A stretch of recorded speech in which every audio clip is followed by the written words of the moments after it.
नमस्कार। आज हम एक बहुत ही दिलचस्प विषय पर बात करने वाले हैं। यह चर्चा सचिन जे कार्निक, जो energy and personal excellence LLC के संस्थापक और सीईओ हैं, उनके अनुरोध पर हो रही है। और ये उनके energy and personal excellence LLC के फिलॉसफिकल एक्सप्लोरेशन आर्म के लिए है। हमारा विषय है गौड़ीय वेदांत, और इसमें वास्तविकता को देखने का एक बहुत ही अनोखा नजरिया है, दिव्य ऊर्जा का सिद्धांत। हमारे पास इस पर कुछ सामग्री है, कुछ तकनीकी और कुछ सारांश। तो आज हमारा मकसद है इस गहरे आध्यात्मिक ढांचे को समझना, इसकी जो मूल अवधारणाएं हैं उन पर बात करना, और जो मुख्य शब्द हैं उन्हें साफ तौर पर परिभाषित करना। तो चलिए शुरू करते हैं। अक्सर हम ये सोचते हैं कि दुनिया मतलब ठोस चीज़ों से बनी है, पदार्थ हैं, अणु हैं, लेकिन गौड़ीय वेदांत कुछ और ही कहता है। वो कहता है कि नहीं, असल में सब कुछ ऊर्जा है, एक गतिशील सचेतन ऊर्जा। ये तो सोचने का पूरा नजरिया ही बदल देता है। बिल्कुल, ये दर्शन की बुनियाद ही इसी विचार पर टिकी है कि चेतना, जिसे यहाँ चित्त कहा गया है, वो सिर्फ हमारा निजी अनुभव नहीं है, बल्कि वो पूरे अस्तित्व का, हर चीज का आधार है। सब कुछ एक ही ऊर्जा के अलग अलग रूप हैं। इसे आप एक तरह से शक्ति तंत्र कह सकते हैं, मतलब एक ऊर्जा का पूरा जाल या सिस्टम। अच्छा, तो ये पैन एनर्जेटिक ऑन्टोलॉजी हुई, मतलब सब कुछ ऊर्जा है और इसका स्रोत है शक्तिमान, यानी ऊर्जा का धारक श्री कृष्ण, और ये ऊर्जा उनकी शक्तियों के रूप में प्रकट होती है। हाँ, और ये समझना बहुत जरूरी है कि ये शक्तियां कृष्ण से, मतलब शक्तिमान से अलग कोई चीज नहीं है, बाहरी नहीं है। बाहरी नहीं है? नहीं। जैसे धूप सूरज से अलग नहीं होती ना, वो सूरज का ही फैलाव है, वैसे ही ये शक्तियां कृष्ण की ही अभिव्यक्ति हैं, उनके होने का ही विस्तार हैं, उनका स्वभाव है, कोई औजार नहीं। ये बात वाकई गहरी है।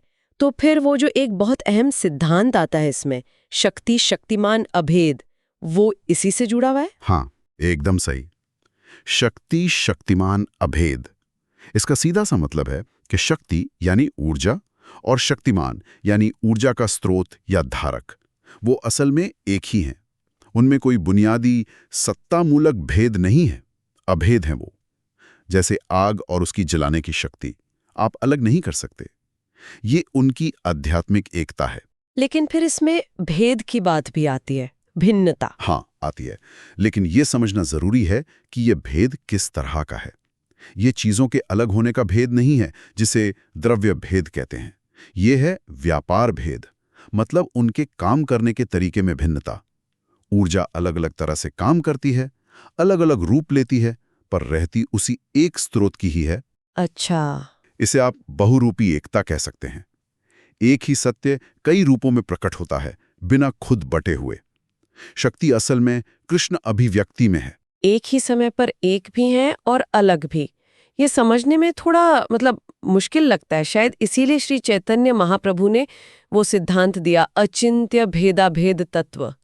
अचिंत्य मतलब जिसे सोचा ना जा सके। बिल्कुल, अचिंत्य भेदाभेद तत्व ठीक इसी विरोधाभास को, इसी पहेली को दर्शाता है कि परम सत्य और उसकी ऊर्जाएं एक साथ एक ही समय में एक भी हैं और अलग भी। और ये जो अचिंत्य शब्द है ना, वो इसी पर जोर देता है कि इसे पूरी तरह से हमारी सीमित तर्क बुद्धि से पकड़ना मुमकिन नहीं है। ये तर्क से परे की समझ की मांग करता है।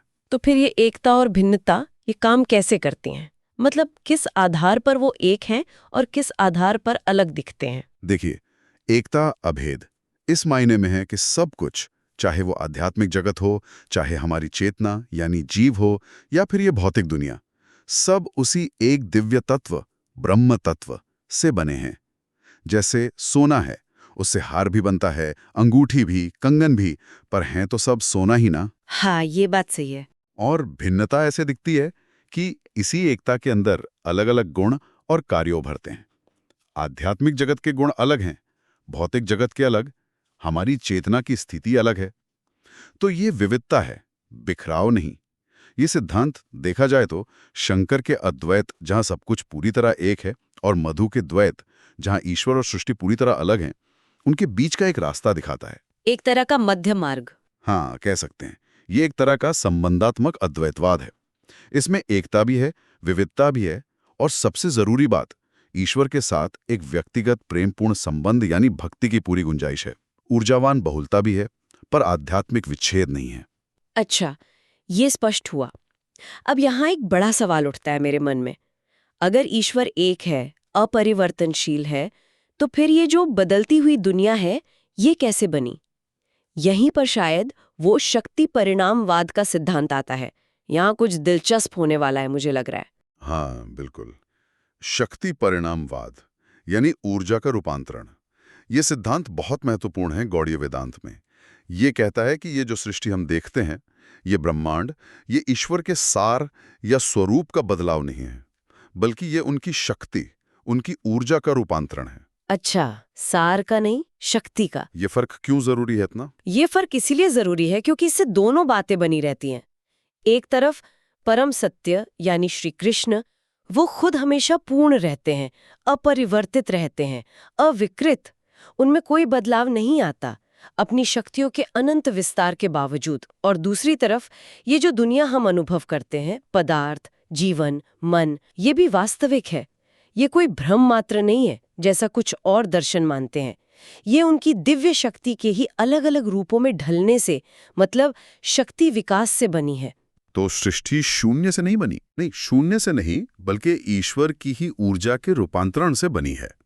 आप इसे समझने के लिए आधुनिक विज्ञान के फील्ड सिद्धांत जैसा कुछ सोच सकते हैं। जैसे एक ऊर्जा क्षेत्र होता है और उसी से अलग अलग कण या तरंगें बनती हैं, वैसे ही ईश्वर एक सचेतन ऊर्जा क्षेत्र हैं और ये सारी सृष्टि उसी ऊर्जा के अलग अलग रूप हैं, उसी का विभेदन है। जैसे सूरज और धूप वाली बात। हाँ, बिल्कुल। सूरज अपनी जगह रहता है, पर उसकी धूप फैलकर कितनी चीजें रोशन करती है, ऊर्जा देती है। वो धूप सूरज का ही रूपांतरण है, सूरज खुद नहीं बदलता।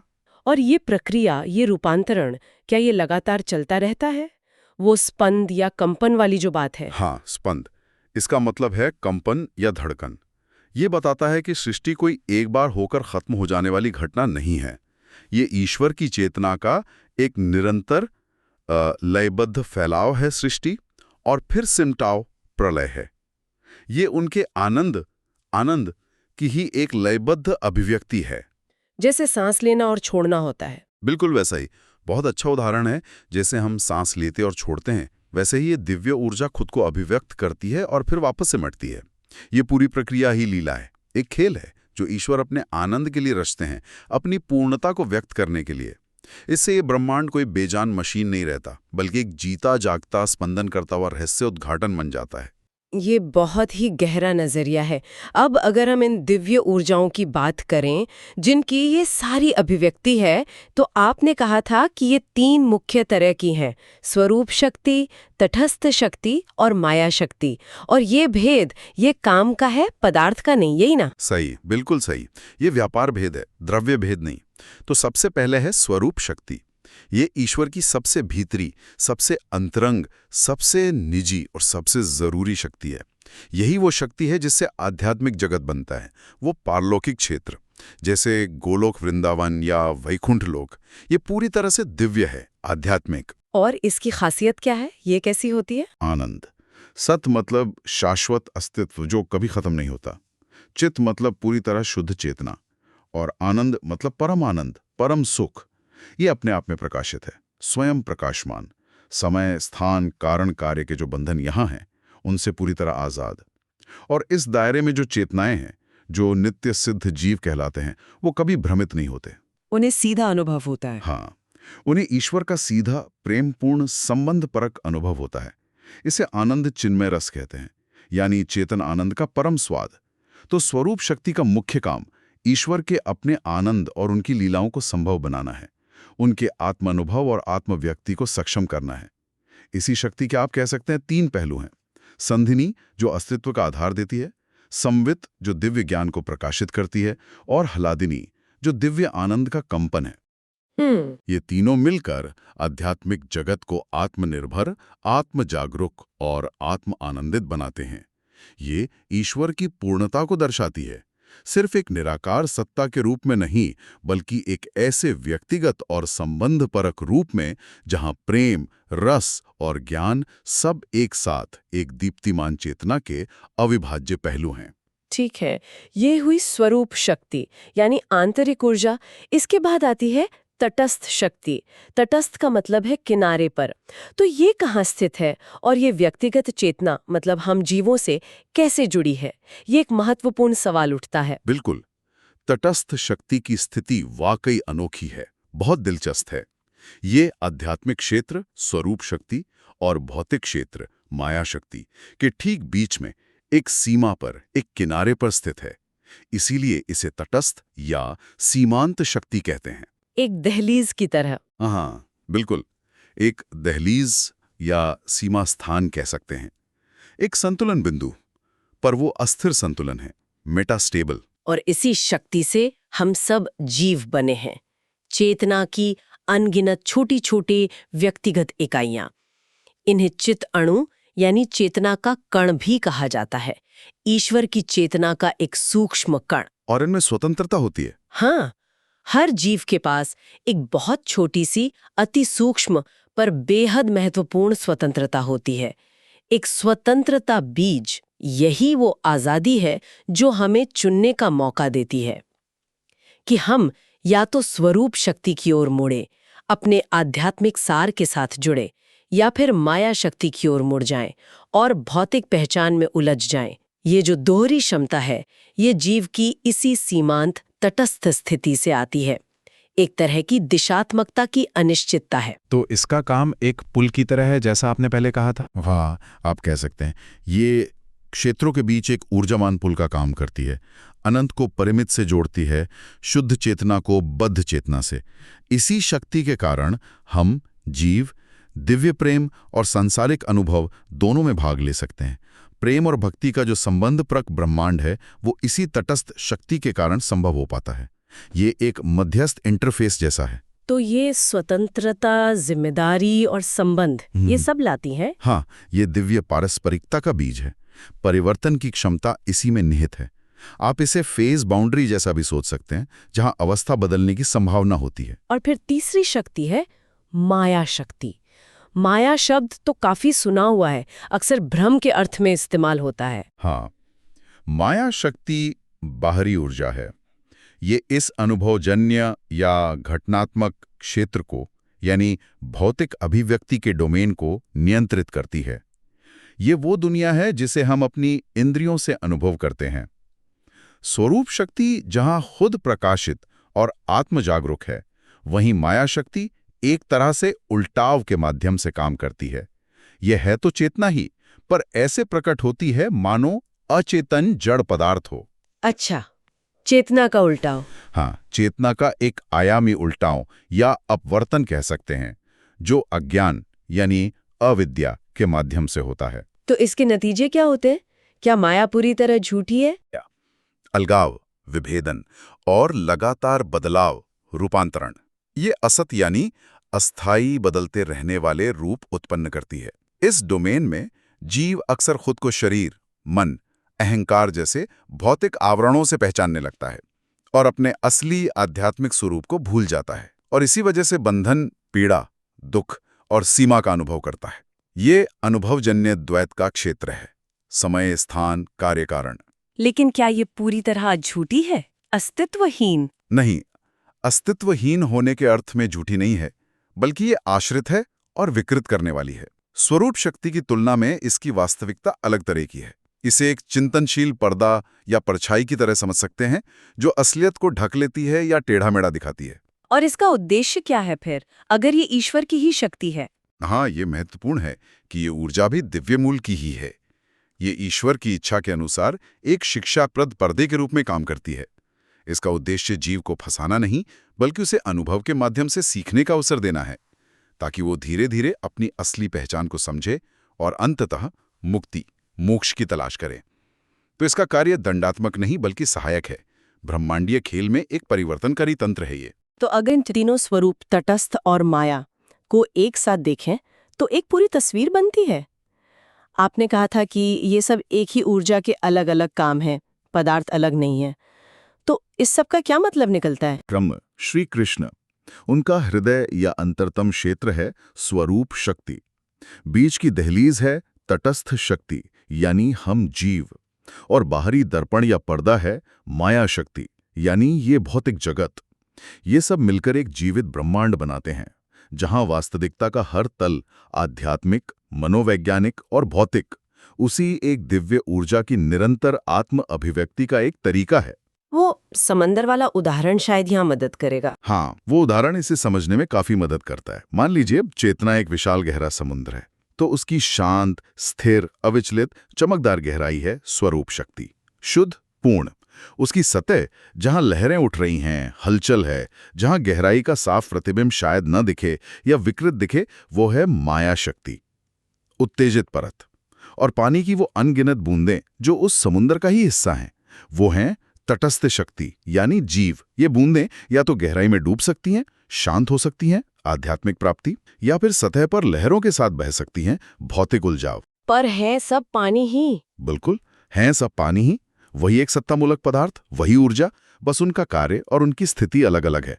और सबसे महत्वपूर्ण, इन अवस्थाओं के बीच आवाजाही संभव है, ऊर्जावान पारगम्यता है, खासकर जीव के लिए। ये नजरिया तो वाकई बहुत अलग है। इसके दार्शनिक और शायद रोजमर्रा की जिंदगी के लिए भी क्या मायने निकलते हैं? इसकी निहितार्थ क्या है? हाँ, इसके कई गहरे मायने और निहितार्थ हैं।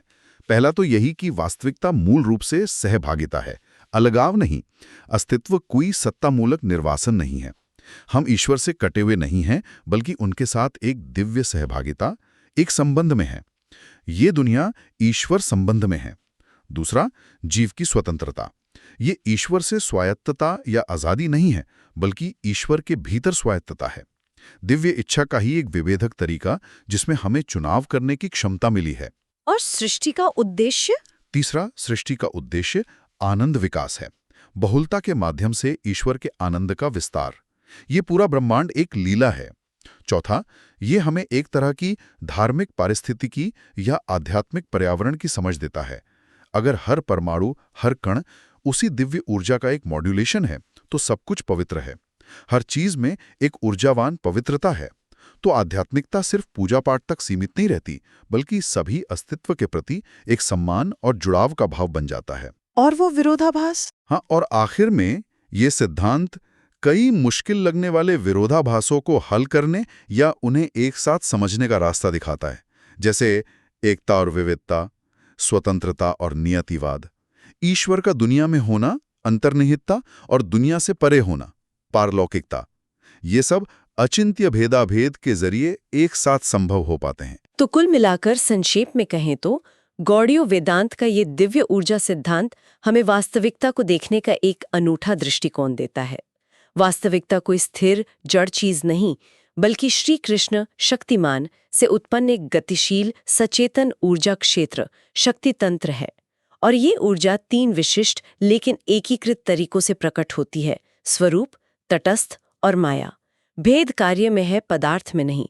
और इस सब का मूल सिद्धांत है अचिंत्य भेदाभेद, एक साथ एकता और भिन्नता। बिंदु देता है, अगर हम सचमुच वास्तविकता को स्थिर चीजों के संग्रह के बजाय दिव्य ऊर्जा का एक निरंतर प्रवाह, एक लीला माने, तो दुनिया और दूसरों के साथ हमारी बातचीत, हमारे रिश्ते, हमारे कर्म, ये सब कैसे बदल सकते हैं? दैनिक जीवन में इस ऊर्जावान पवित्रता को महसूस करने का क्या अर्थ हो सकता है? ये विचार करने योग्य है। यह गहन चर्चा सचिन जे कार्निक और energy and personal excellence LLC के फिलोसॉफिकल एक्सप्लोरेशन आर्म के विशेष अनुरोध पर प्रस्तुत की गई है। अगर आप इस विषय में और जानना चाहते हैं या संपर्क करना चाहते हैं, तो आप सचिन जे कार्निक से इस पते पर संपर्क कर सकते हैं: sachinkarnik@yahoo.com। मैं फिर से दोहरा दूं, SACHINKKARNIK@yahoo.com। आज की चर्चा में शामिल होने के लिए धन्यवाद।